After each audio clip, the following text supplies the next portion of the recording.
2, 3, 4.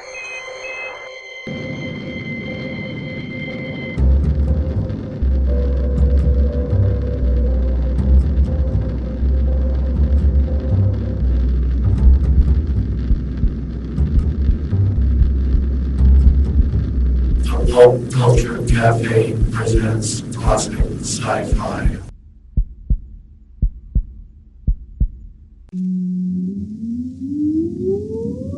Countdown for blast off. X minus 5, 4, 3, 2, X minus 1, fire.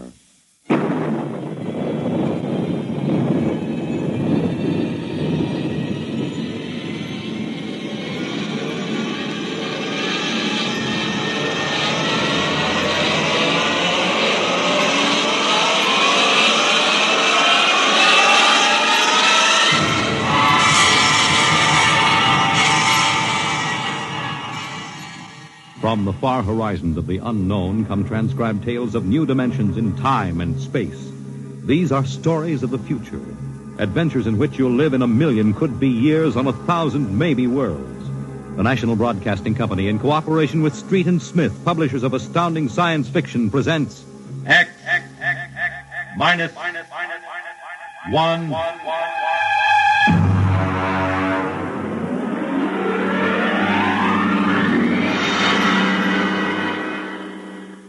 Tonight's story, Ray Bradbury's Dwellers in Silence.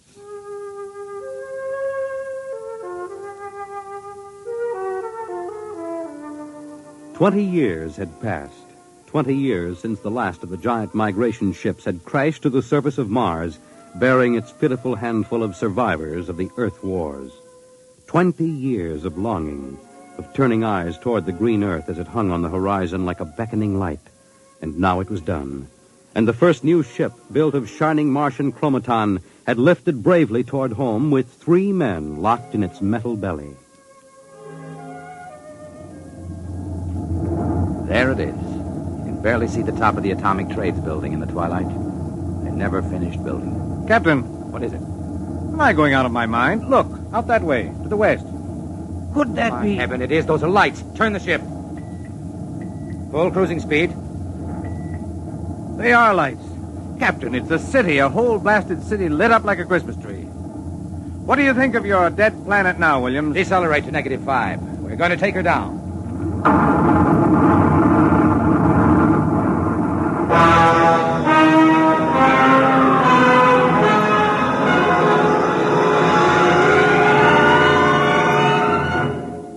Unbelievable. We've been walking for hours now and not a soul to be seen. There must be someone. How do you explain the light? Unless they've been burning like this for 20 years. Impossible. I don't know. Municipal building. Do we have a look here, sir? Possibly the records might contain some. That's a good idea. Keep your weapons ready.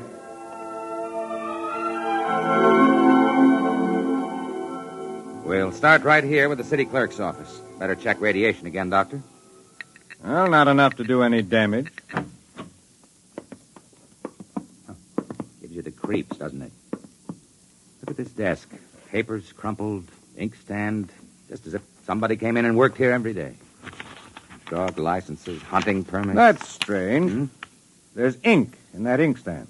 Well, what of it? Well, you'd think standing open for 20 years it would have dried up. Good heavens. If I hadn't heard it with my own ears. Evans, did that phone ring? Yes. Well? Pick it up, Doctor. Hello? Good day, Doctor. How are you? I called to ask some advice about a trepanning problem. Can you tell me if the lateral cut should be made first? Hello? Hello? This is absolutely insane. Hello? Thank you, Doctor. I'll do that. By the way, how is your wife, Alice? And the girls? And your son, John? Fine boy, John. I'll call again tomorrow. Goodbye, Doctor. Hello? Hello?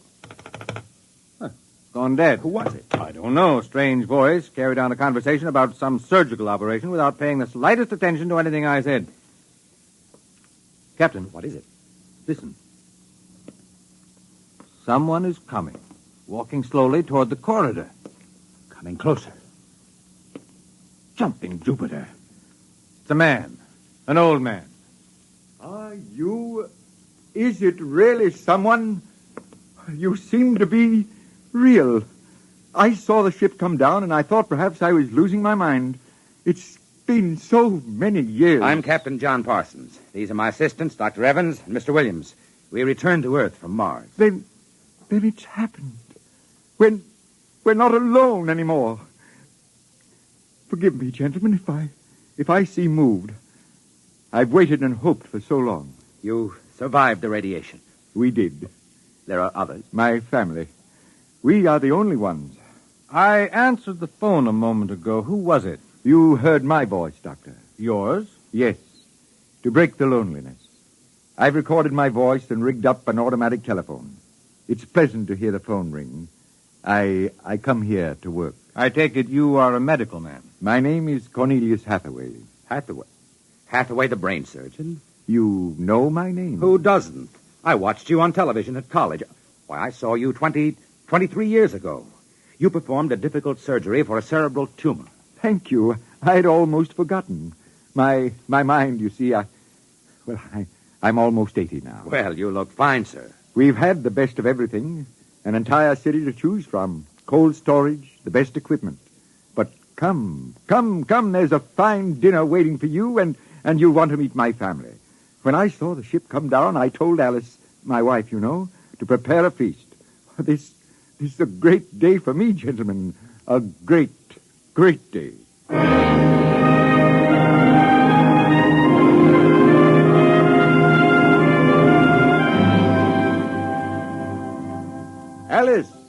Alice, come out to the porch and see who we have here.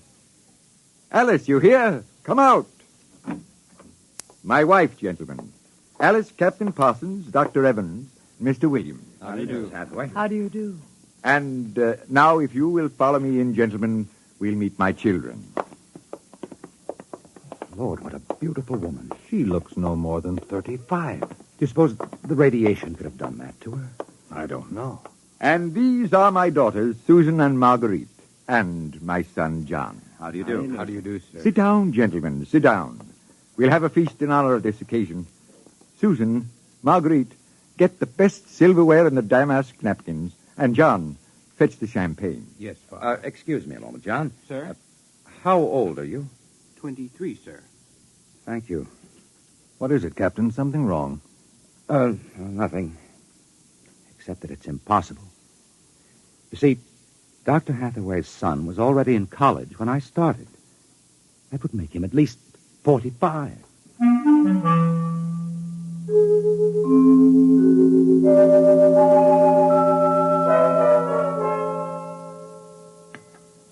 That was a wonderful meal, Mrs. Hathaway. Doctor, your wife is an exceptional woman. Thank you, sir. How would you gentlemen like some fresh gingerbread with your coffee? I've baked it this morning. Oh, wonderful. Smell that, Doctor? It's like coming home, Mrs. Hathaway. It's like home having you here. Mrs. Hathaway, may I compliment you on having preserved your youth and beauty so well? Thank you. We have no worries here. No competition. All the things we need for material comfort. Parsons and I were wondering, Dr. Hathaway, if the radioactivity had any effect in preserving tissue. Your children all look so young, too. It is possible, gentlemen, of course. Radiation does strange things to living tissue. Alice, could we have some champagne? Alice. Oh, I'm sorry. What, John? Some champagne, please. Champagne? Oh, yes, of course. An amazing woman. Did you ever see such grace, such complete relaxation? It doesn't seem quite natural. I beg your pardon, gentlemen? Captain Parsons was just about to ask how you and your family managed to escape, Dr. Hathaway. We were very fortunate. You see, my home was in the Sierra Mountains at the time. I had a lead-lined laboratory in the basement where I did X-ray research. My hobby, you know. I chose this house because it was on a hill where I could watch the sky. Oh, the loneliness of those first years. But at least you had your wife and children. Yes, I had my family. If it were not for them, gentlemen, I assure you I would long ago have put a bullet in my head. Champagne, Captain? Oh, thank you, Mrs. Hathaway. May I propose a toast? Oh, let me. Gentlemen, to Earth. To Earth. Earth. May she never be stranger to man. And... Hathaway, what is it? You all right? It's nothing. It's nothing, really. Just a rather sharp pain in the chest. Why don't you gentlemen go out on the porch and enjoy the air? You've had a long and tiring journey. Alice, we'll show you the way. Will you be all right, John? Yes, don't trouble yourself. I'll see you all in the morning. Good night, Doctor. Good night. Come, John. Yes, Father.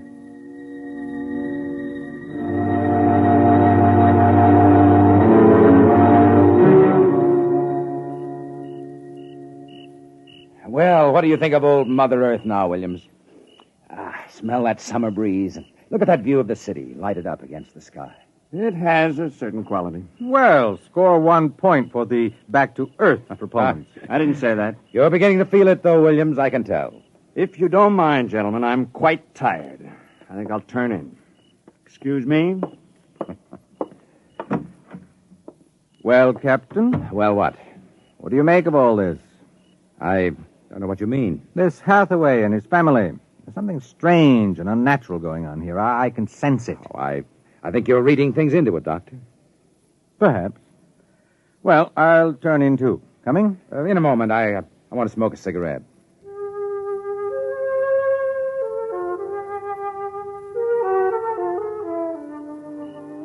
It's a very beautiful view, is it not? Oh, I didn't hear you come out. How is he? Resting. I've never seen him this bad. Yes, he's an old man. I'm sorry, but the difference in your ages is so apparent. You must have been married very young. You don't know about us, then? No, Perhaps it is better that way. I don't follow you. Is it something about your husband? He acts very strangely. My husband is a very great man, Captain. It is too bad there was no one to appreciate him. Once he wired the whole city with sound speakers. And when he pressed a button, the whole town lit up and made noises as if 10,000 people were living in it. He must have been very lonesome. Although, with a woman such as you, I don't understand. Perhaps one day you will understand. I hope you will come to trust me as a friend. I can trust no one but him. Good night, Captain. Good night, Mrs. Hathaway.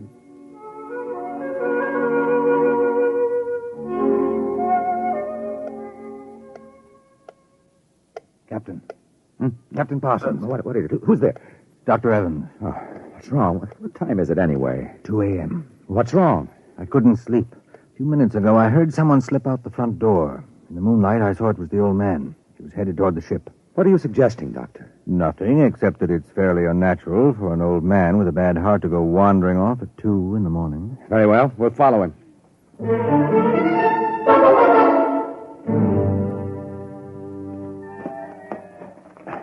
This is far enough. What do you suppose he's doing? What are those on the ground? Good Lord, those are grave markers. 4 of them. You're right. He seems to be praying over them. Listen. Do you forgive me for what I had done? I had to do it. I was so lonely. So terribly lonely. You don't mind too much? You do forgive me, don't you? Yes. Yes, I feel you do. I'm glad. I think perhaps I can rest now. I think He's having another attack. Come on. Hathaway. Dr. Hathaway, can you hear me? Raise his head, Evans. Dr. Hathaway. His lips are moving. What is it, Doctor? Closer. Lean closer. I'm sorry I had to spoil all of this. I've expected it for some time. We'll fix you up. No, I'm an excellent diagnostician. It really doesn't matter. Except for them. What about them, Hathaway? You suspected, didn't you? Yes, I suspected. But I couldn't believe it until now. Do they know? No, they wouldn't understand. I wouldn't want them to know. Ever.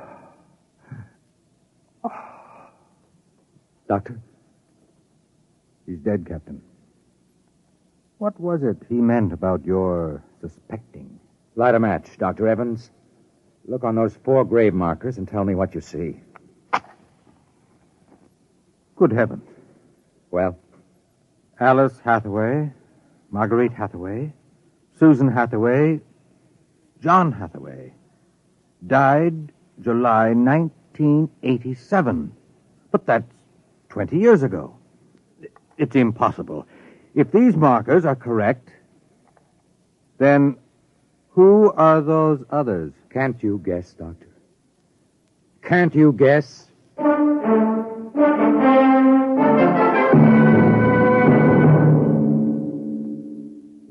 I'm sorry, Mrs. Hathaway. He didn't want us to feel badly. He told us it would happen one day and that he didn't want us to cry. He didn't teach us how, you know. He said it was the worst thing that could happen, to know how to be lonely and unhappy. We weren't to know what death is. Perhaps it's just as well. You know about us, don't you? Yes, I know. I didn't think you knew yourself. The children don't. I've been aware for a long while. No one would have guessed. You're so perfect. He would have liked to hear you say that. He was so very proud of us. After a while, he came to love us, and at the end he took us as his real wife and children. He even forgot, sometimes, that he had made us. You gave him a great deal of comfort. Yes. Over the years, we sat and talked. He loved so much to talk. I was first, you know. Then he became lonesome for the children, and so he made them. There was only one thing.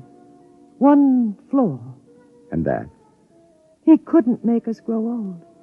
And so he had to watch himself become an old, old man while we stayed young. It was a great blow to him. We'll bury him on the hillside where the other 4 crosses are. I think he would like that. Yes, he would. Mrs. Hathaway, Alice, I think that you are a very great and wonderful woman.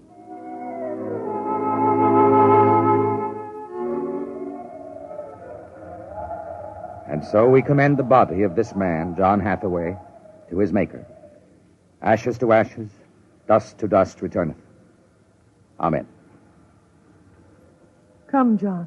Yes, Mother. Susan, Marguerite. Evans, Williams, stay here a moment, please. What is it? Let them go back to the house. I want to speak to you. I know what you're going to tell us, Captain. I saw the names on the grave markers. Well? It's a mockery, a blasphemy of everything we believe in. For a man to do something so evil. Can't you imagine what he faced? Can't you imagine what it must have been like to have watched his wife and children die slowly of radiation burns? To know that he was the last man on the face of the earth, alone, eternally and unalterably alone. Good Lord, man, what would you have done if you'd had his medical and technical genius? I'll tell you, you'd have come back to your laboratory just as he did and tried to recapture all the wonderful things that they had been to you. You'd use all the power of your memory, all the accuracy of your fingers, and you'd try to put together, bit by bit, all those things that were wife, son, and daughter. It's incredible. So you suggest that we take them back, Captain? I don't know. We haven't enough space in the ship for that. Every ounce counts. Still, to leave them here like that, alone... I think I have an answer, cold-blooded as it may seem. Go on. I suggested we turn them off. Do you think I could do that? No, but I think I could. After all, they aren't human. They're worse than robots. They're ghoulish. I suggest you go back to the ship, Captain, and leave me to deal with them. I will not permit it. You've no choice in the matter. I assure you it'll be quick and entirely painless. I hate to admit it, but he's right, Captain. We can't take them with us, and it would be less than human to leave them here without Hathaway. They were created by him for himself. They have no other feelings, no other purpose. If you leave them, they'll go on year after year, night after night, talking, laughing, baking strawberry biscuits for no reason, not knowing who they are, why they exist. Could you do it, Doctor? I don't know. I've already offered to do it. No, I wouldn't want it to be you, Williams. You're sick. You have no feelings. If Dr. Evans here can do it, well, so be it. It's a difficult thing, Captain. Still, as you say, they aren't human. Logic is on your side. It isn't as if you were murdering someone. Well, Give me the blast gun, Williams. we'll wait in the ship. Take off in half an hour. Half an hour.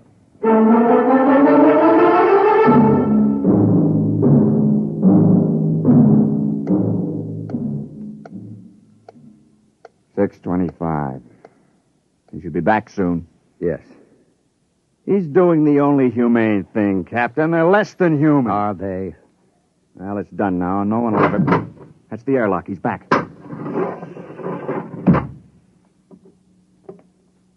Well, Here's your gun. did you do it? When I entered the house, one of the daughters looked up at me, and she smiled. The others smiled. He taught them that, taught them to make him feel welcome when he came home at night. I knew that, and yet... Well, I should have done it then. I might have, but she came in. The wife. She said something about sitting down for a cup of tea. She looked at me with those fine, intelligent eyes. I couldn't do it. It would be murder. Cold-blooded murder. I prayed you wouldn't be able to do it. There will never be anything as fine as they are, you know.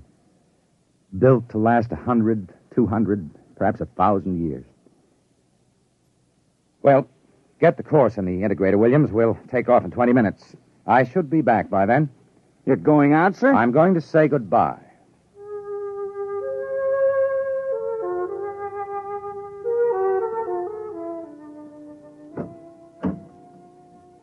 You've come back. Only to say goodbye. It was nice of you. I wanted you to know that I'm coming back. Here? To us? Here. To you. I believe you. I never meant anything more. When will you come? I don't know. It'll take many years to prepare fuel for another trip. 6, 7, perhaps 10 years. I will watch the sky at night, just as he watched it. I'm not a young man. Time is nothing to me. I was born out of time. I'm afraid I must go now. I understand. Strange. I have a new feeling. One which he didn't teach us. A feeling of longing, of sadness. That one is not taught. It comes of being alive. Yes, I am alive. Even though he created me, I'm a person now. Goodbye, Alice Hathaway. Goodbye, John Parsons.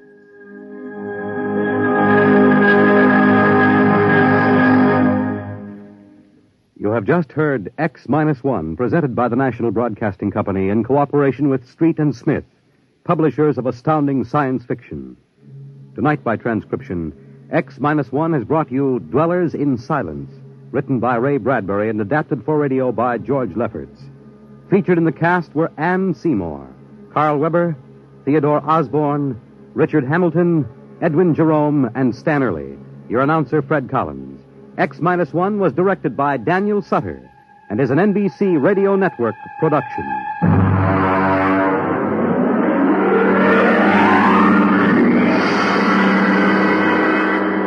Don't forget, next week, X-1 will be heard on Wednesday at 8 p.m. Eastern Standard Time.